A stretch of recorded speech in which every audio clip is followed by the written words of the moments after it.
황민호의 진짜 뉴스.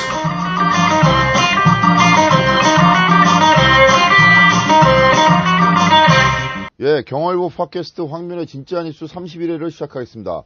오늘도 어김없이 이영주 기자를 모셨습니다. 안녕하세요.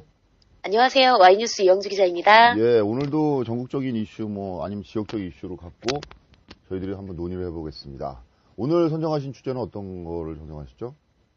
네, 오늘 주제는요. 네. 헌재에서 낙태죄 위헌 심리를 하고 있습니다. 네네. 그래서 그것과 관련된 여성의 자기 결정권과 네. 태아의 생명권 이것을 중심으로 좀 준비를 해봤습니다. 네, 알겠습니다. 여성이 낙태를 할 경우에 여성의 자기 결정권인지 아니면 태아의 생명권인지에 관련해서 헌재에서 지금 위헌 심리를 하고 있고요. 네. 낙태죄 폐지 청원이 23만 명을 돌파를 했습니다. 네. 그래서 청와대의 답변을 들어야 되는 거고요. 헌법재판소는 또 위헌 심리를 하고 있는데요. 헌법재판소 관계자에 따르면 형법 269조 1항과 270조 1항이 위헌 확인을 하고 있습니다. 그래서 지금 심리 중에 있고 그 내용은요. 형법 269조 1항은 부녀가 약물, 기타 방법으로 낙태한 때에 1년 이하의 징역 또는 200만 원 이하의 벌금에 처한다고 규정하고 있고요. 네. 270조 1항은 의사, 한의사, 조산사 등 약종상 등 부녀의 촉탁 또는 승낙을 받아서 낙태하게 된 때는 2년 이하의 징역에 처한다고 규정하고 있습니다.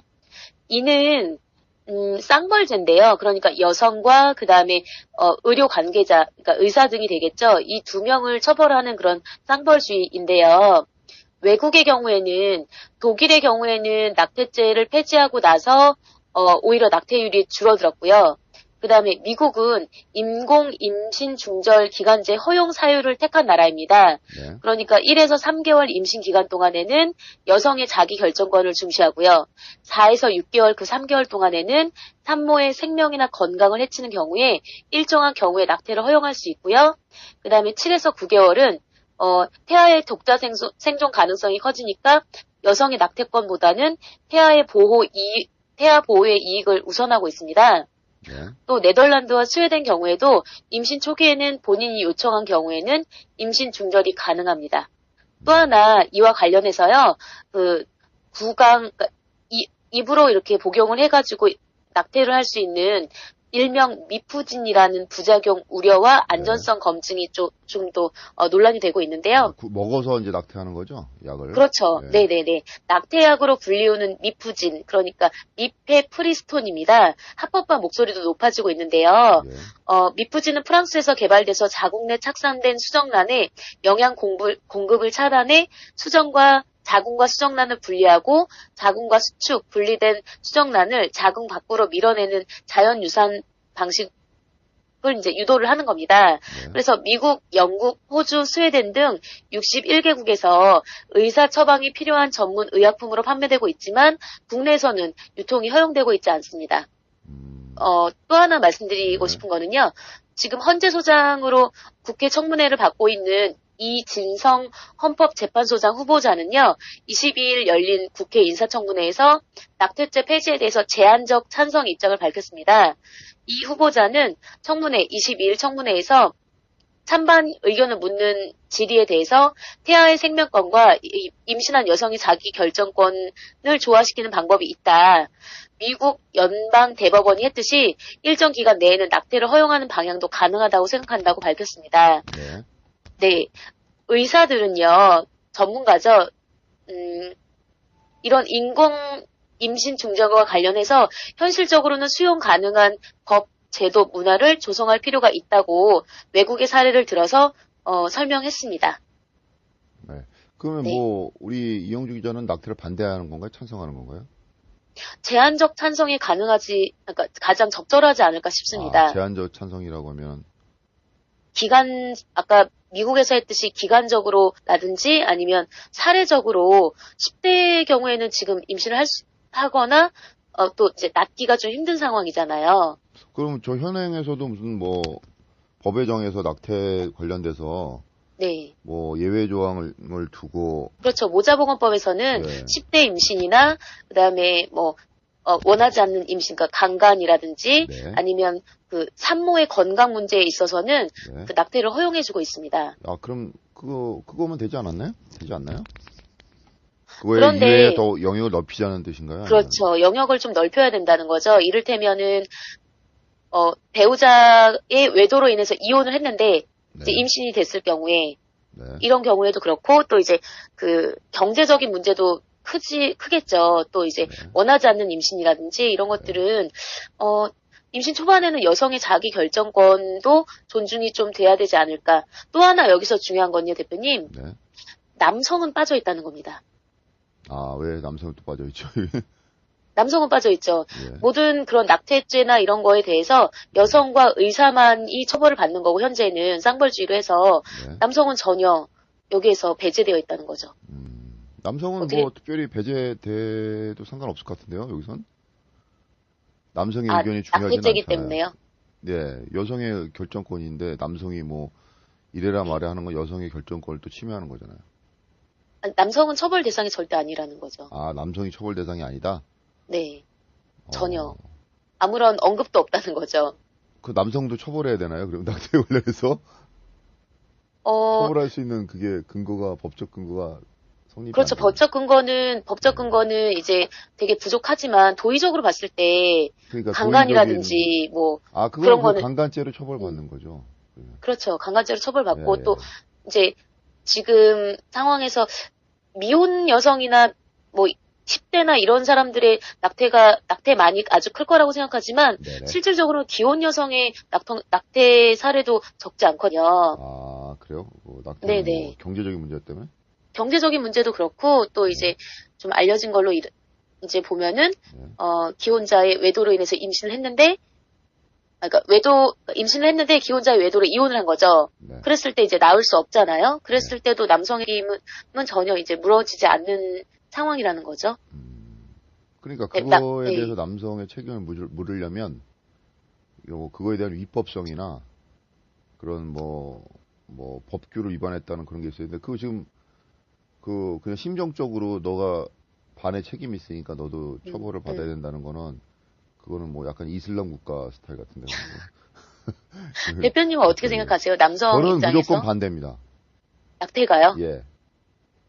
낙태는 아. 무조건 그 법에 형법상 정해놓은 네, 불가피한 낙태 관련된 거는 저는 뭐 어쩔 수 없이 이제 인정하지만 네, 그 낙태를 갖다가 자유롭게 결정할 수 있는 거를 준다는 거는 자체가 생명의 인간 뭐 태아도 이제 생명이잖아요, 일종의 생명에 대한 존엄성, 인간에 대한 인간성, 네. 그다음에 여러 가지 사회적 문제 이런 거 기타 등등 해서 낙태는 저는 반대를 하고요. 차라리 네, 낙태를 하지 않고 낙태를 낳았을 때 애를 네. 낳았을 때 그 애를 케어할 수 있는 거를 우리 공동체나 사회에서 분담하는 거를 더 강화하는 게 낫지 않을까. 아, 낙태를 하는 이유가 여성이 이제 애를 낳았을 때 그런 뭐 키우는 거나 양육의 문제가 부담되는 경우가 있는 거거든요.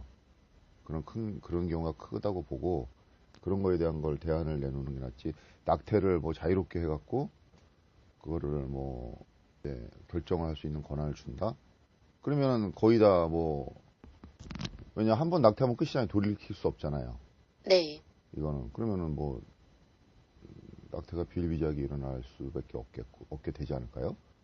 현재도 암암리에 시행이 되고 있는 걸로 알고 있고요. 네. 그러면 여성의 자기결정권이나 또는 원하지 않는 임신을 해서 낳았을 때 그 아이는 부모에게 자신에게 생명을 준 부모에게 감사해야 할까요? 또는 그로 인한 탈선이라든지 뭐 범죄율이라든지 이런 것들도 사회적으로 많이 논의가 되고 있는 부분이거든요. 그러니까 저는 문제는 이제 생명의 존엄성을 먼저 전제를 해야 된다는 거죠. 우리 사회에서. 그걸 전제를 하고, 그럼 네. 태아나 복중의 태아도 하나의 인격이나 생명체로 존중하자.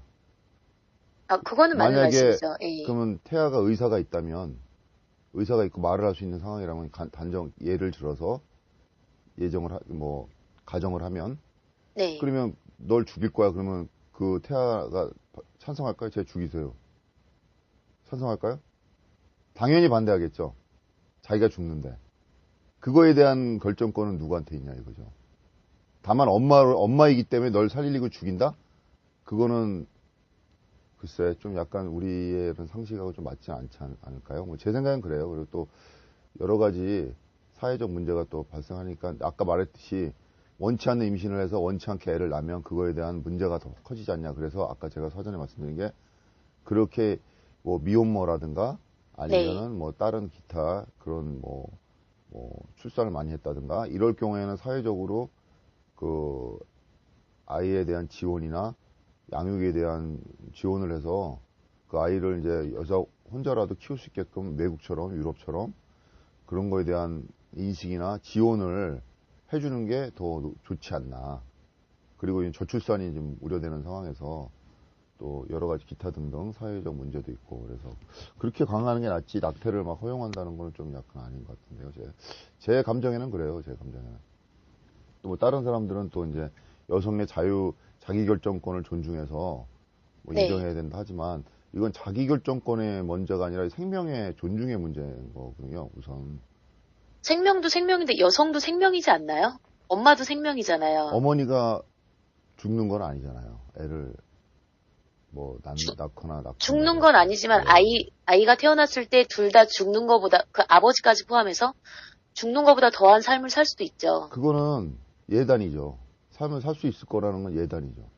그럴 수도 있고 아닐 수도 네. 있지만 아닐 수도 있다는 거 있으면은 예단을 그럴 수도 있다고 그걸 주장할 수는 없는 거 아니에요. 100%가 아니기 때문에. 그런 걸 논의할 수는 없는 거고 미래가 어떻게 될 거라는 거 우리가 어떻게 예측은 하지만 미래가 어떻게 될 거라는 거 확신을 하고 현재 이렇게 된다고 얘기할 수는 없잖아요. 그런 거하고 똑같이 그 아이가 태어나서도 행복하고 더 잘 되고 또 좋은 사람, 사회 역할을 하는 사람이 될 수 있는 거 아닌가? 물론 근데 그럴 수도 그거는 나중 있겠죠. 문제고 그걸 논의하자는 네. 게 아니라 이 생명의 이런 존중에 대한 문제를 먼저 우리가 논의를 해야 된다는 거죠. 예를 들면 예. 알겠습니다. 이 부분은 현재 청와대 답변을 이제 현재 위원심리도 그렇고 낙태죄 폐지 청와대 국민청원이 들어갔으니까 네. 답변이 나와야 되는 부분이고 근데 그다음에 위원심리는 계속 진행이 되고 요즘 있죠. 수사나 흐름으로 봐서는 네. 개인의 인권이나 권리를 더 많이 이제 생각하는 그런 사회가 됐으니까 아마 낙태에 대해서도 여성의 자기결정권을 많이 인정해주는 쪽으로 뭐 헌법재판소에서 가지 않을까 아니면 그렇겠죠. 그런 논의가 있을지 않을까 네. 예상을 해봅니다. 오늘도 이렇게 네. 핫하고 유익한 소식 어차피 네. 우리들이 하는 얘기는 많이 안 보니까 안 들으니까 걱정이 없습니다. 마음이 놓이는데 어차피 듣는 사람이 많이 없으니까 그러니까 막 말했는데 듣는 사람이 없어요. 자기 디스 하세요, 왜. 이래야지 듣는다는 거죠. 이제. 네. 자, 그럼 다음 주에도 유익한 소식 가지고 다시 만나겠습니다. 알겠습니다. 네, 지금까지 감사합니다. 이영주 기자였습니다. 고맙습니다. 감사합니다.